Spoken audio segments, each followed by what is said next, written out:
Hey there, welcome back to the Path to Zion podcast, where we are rediscovering the ancient way. Thank you for riding along with us today. You can find us online 24/7 at pathtozion.com.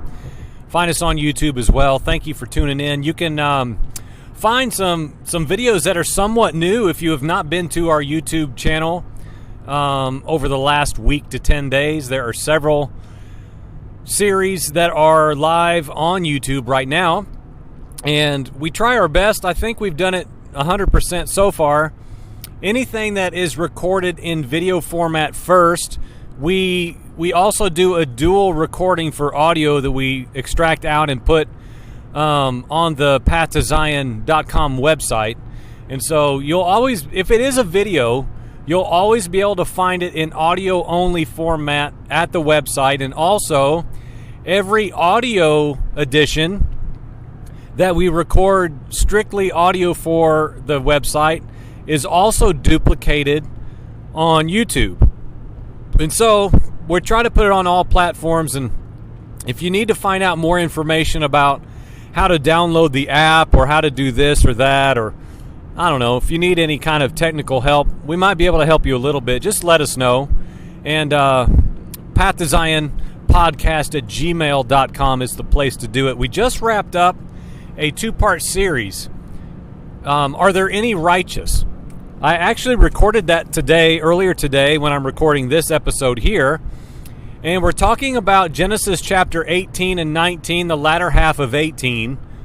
And we are examining the principles and examples that are within Abraham and Lot and the situation that transpired in Sodom. And basically, as with any biblical account, there are layers and layers of things for us to glean out of these accounts for our good, for our instruction. And basically, I talk for just over an hour, two 30-minute parts. If you've not listened to it yet, you can find it on YouTube or at pathtozion.com. Are there any righteous? Meaning, the posture of Abraham's heart was extremely synonymous with the heart of the Father. That Abraham, we know, was deemed righteous by being a man full of faith, by being a man who somehow, for ways that we're told and for ways that we don't know, he got God's attention. And man, God said, you know what? I'm going to start over with this man here. I'm going to create myself a people out of this one man. It's an incredible idea that began in the heart of the Father. And we see when Yahweh God and Abraham are talking, and they're having this discourse back and forth about what to do with Sodom. Because God initiates talking to Abraham about it. I'm not going to cover the whole thing again, although I wouldn't mind it. And so for an hour, we talk about just a few of the layers that maybe you haven't thought of before or have not heard a sermon address about this account of Abraham and Lot and his family and the people of Sodom. I would encourage you to go check it out if you haven't yet, especially in light of this age in 2020 and all of the judgments and warnings and, calling down the judgment of God upon the lying deceivers.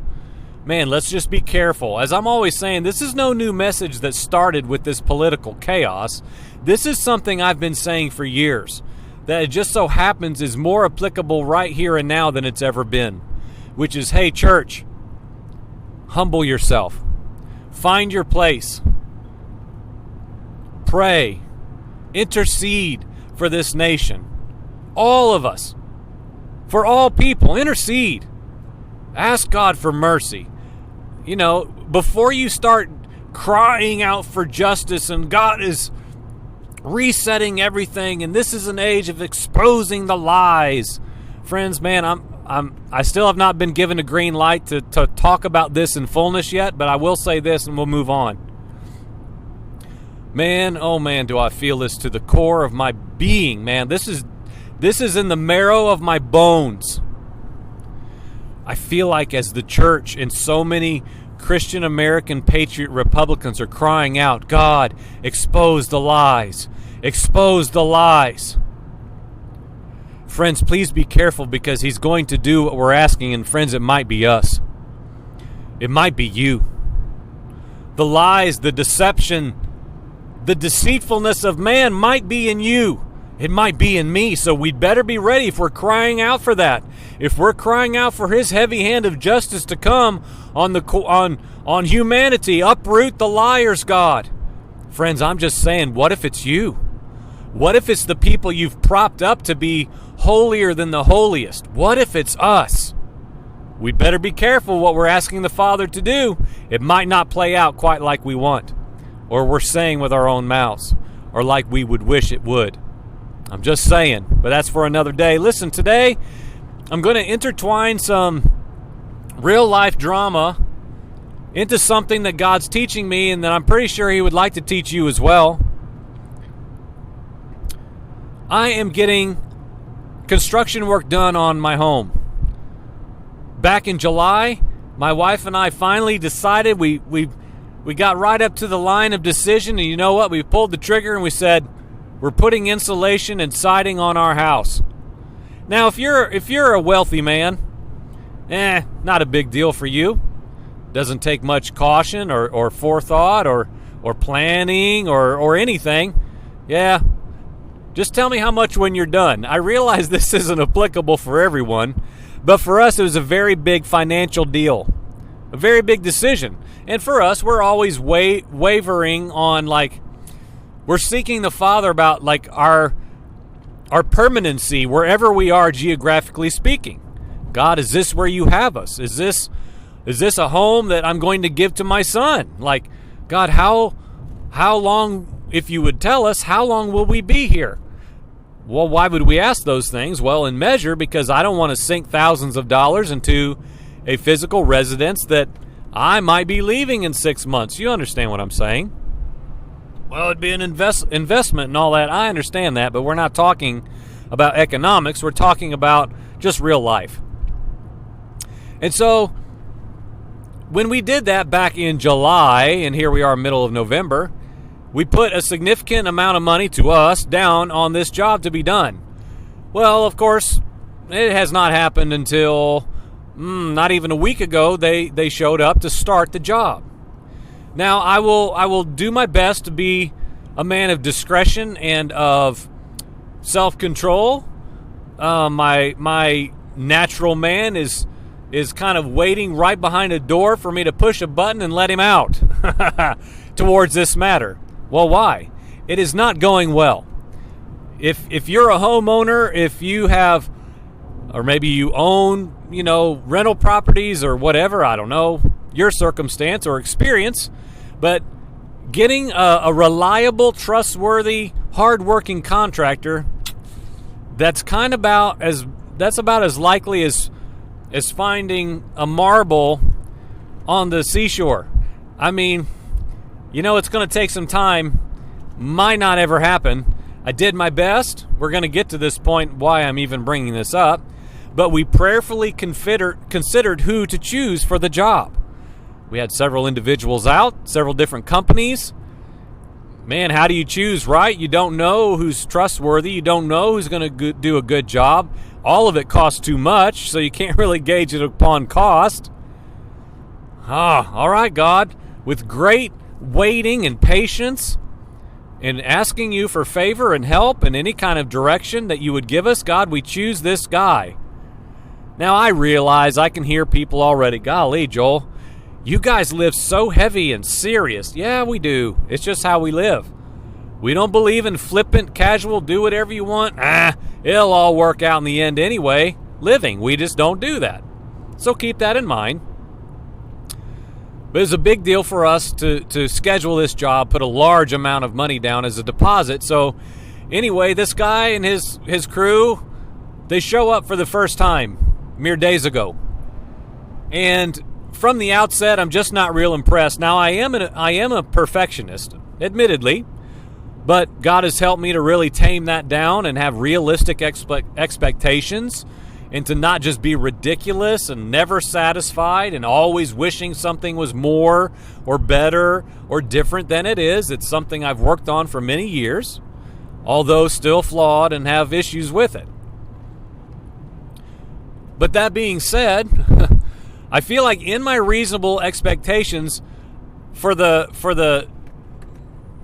2.5 days that they've been at my house, which aren't even full days, we're talking maybe 8 hours total, I've just not been real pleased with the work, with the quality, with the work ethic, with communication, with the sticking to what I committed to pay for, etc. Prime example, we saw a piece of plywood sitting on a trailer that in no way looked brand new, and I'm watching because I'm just how I am. I'm thinking that's probably going to go on our house. My wife said the same thing, and I'm just like, oh man, this is like day 3, and I'm already agitated. So I go out as I'm waiting for it to get put up on the house, because I'm not going to go and be accusatory. I'm not going to be, this guy who's this constant annoyance and being presumptuous. I'm going to wait until it's on my house. Kristen says, all right, they've got it, my wife. They've got it, Joel. I think it's going up on the house. Sure enough, I go outside, and this plywood board that in no way is brand new is going up on my house. And I say, look, man, you got to explain to me what's going on here. I said, is this board what came off of my house when we did the demo part? Oh, no. This came off of a previous job site where we removed a roof off of a house. And this is good, strong, seasoned plywood. This is good stuff. Now, I didn't lose it. I didn't get into the flesh and act a fool. I did want to. I did. I wanted to, which I hate to admit, but, I've still got blood in my veins. But all I said was, look, man, this isn't okay. That's not okay. I am paying you for new materials. You're putting new materials on my house. Well, did you know that boards are $40 a piece? Right? Look, man, I don't care if they're $4,000 a piece. I have committed to pay you X amount of dollars for this job with these materials that are new, and that's what I'm getting. I'm not being unreasonable.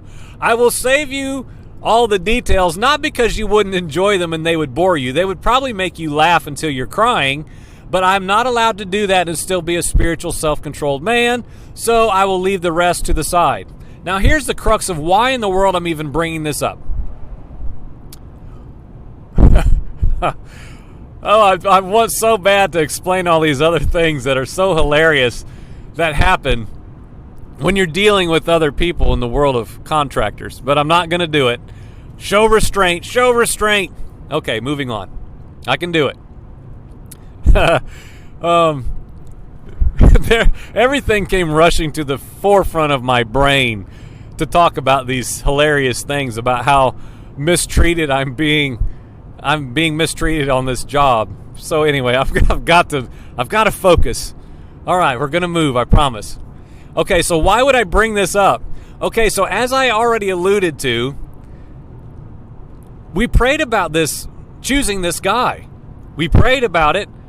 I'm not going to say, the Lord gave me a chapter and a verse, or I dreamt about him one morning and the Lord illuminated his face and said, he is the one. We're not talking ridiculous now. This is real life. But I felt peaceful about this guy. Okay, we'll do this. I know we're going to do this. I have to choose someone. I'm going to choose this individual and prayerfully hope for the best. So that comes to pass. They show up, like I've already said. Start the job. It's not going well.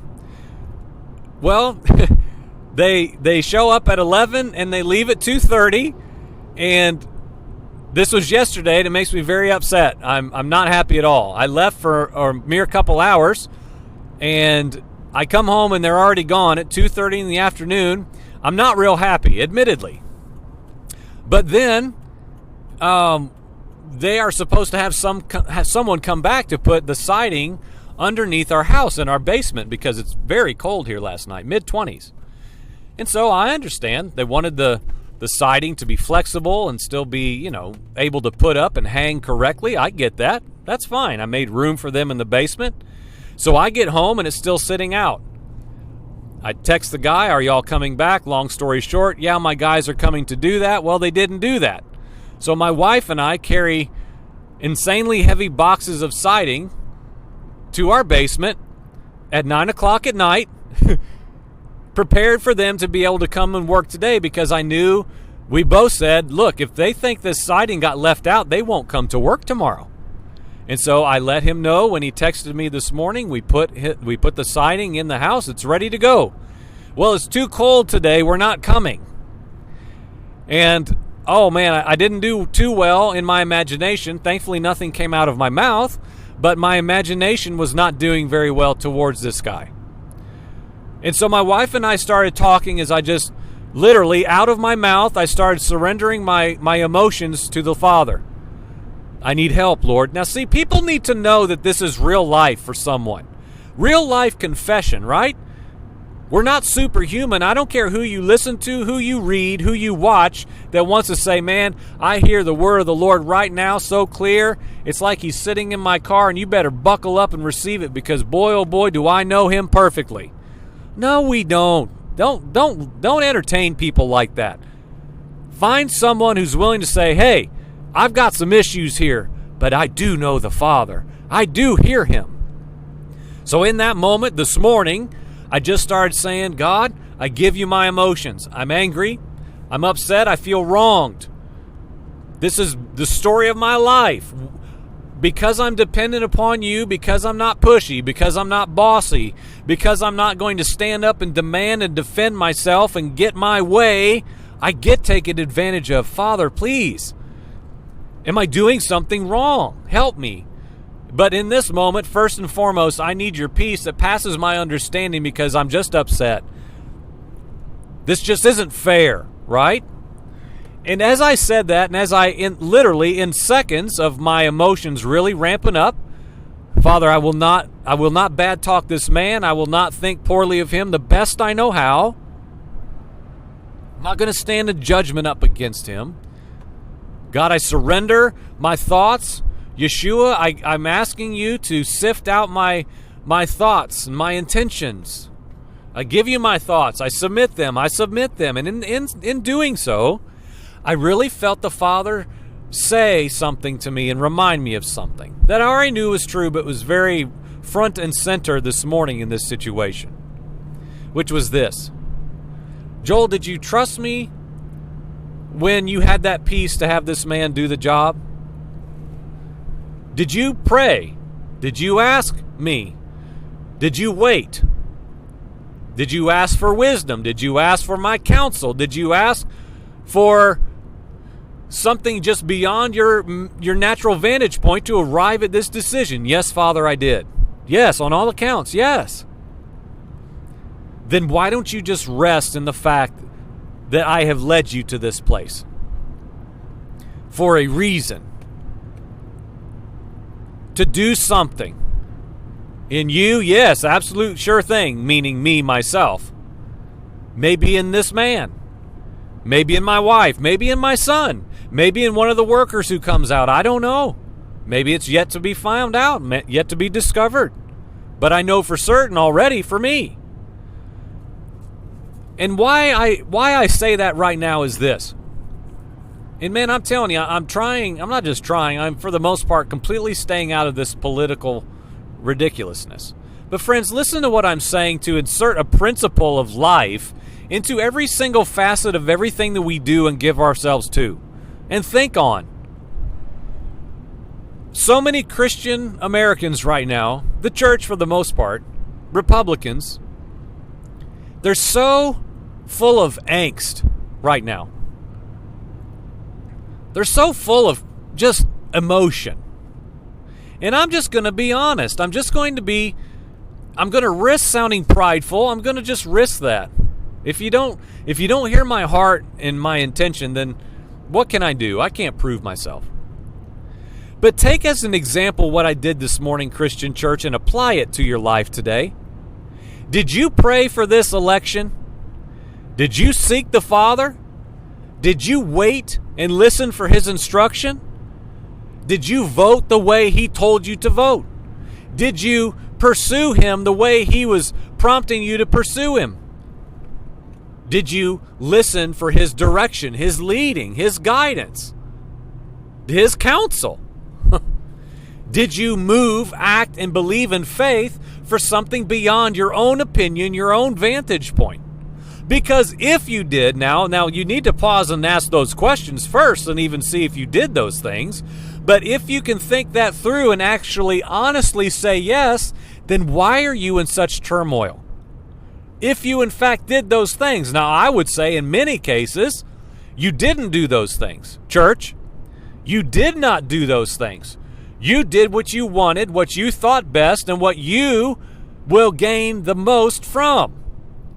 The church won't admit that. They won't say that right now. I believe they're going to one day, but this isn't the hour for them to do it.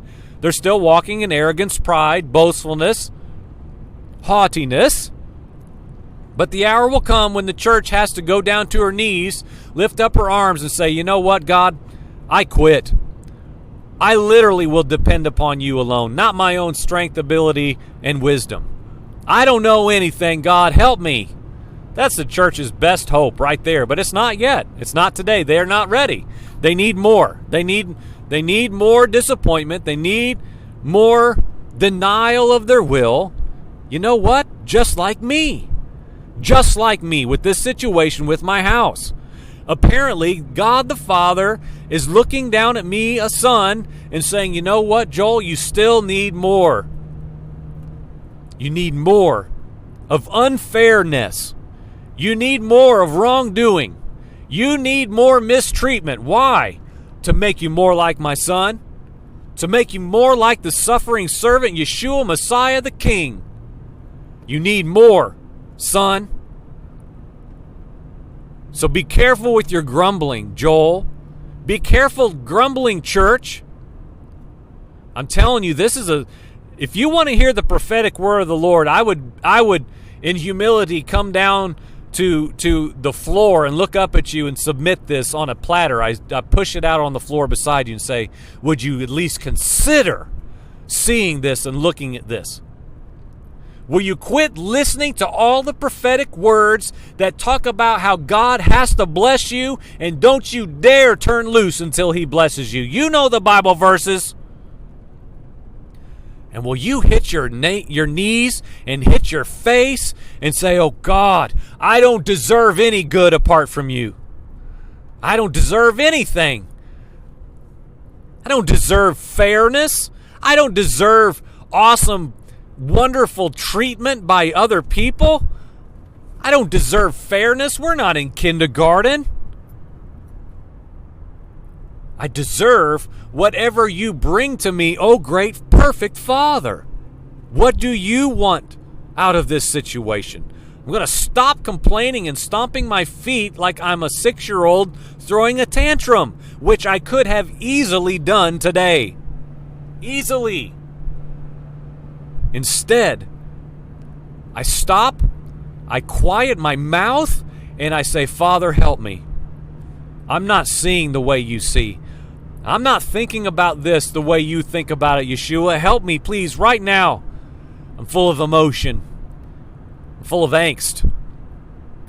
I'm just downright ticked off, God, and I know it's not right. Help me. Help me to see things the way you see them, Father, from your perfect heavenly perspective. I want to see as you see.